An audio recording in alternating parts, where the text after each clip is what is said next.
people ataupun combat dia. Itu contoh kerja tu tak ada lain lah kita cakap kat polis lah.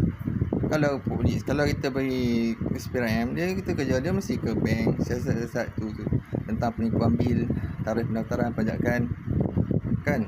Betul tak? Ada pihak polis pun sama juga, cuma peringkat dia tak ada naik taraf. Kita bagi naik taraf sikit. Cakap belakang tu ada apa tu, nampak Roblox tu.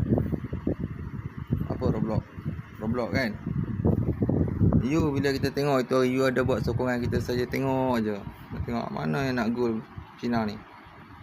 You bangkit lantang suara macam babi je bangkit. Orang cakap engkau tali sini. Sekarang kau tak jawab.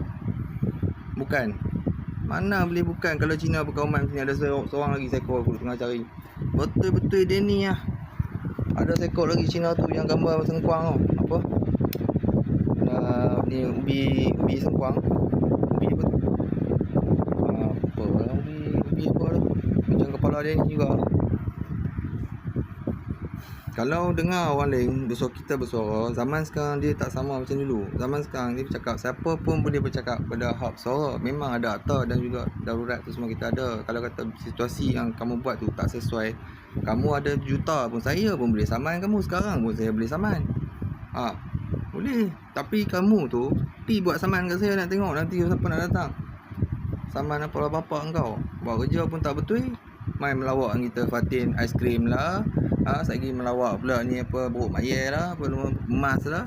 Apa tu kerja polis? Takkan kerja polis kerja mencuri bawa pergi bagi kenal kat orang lain.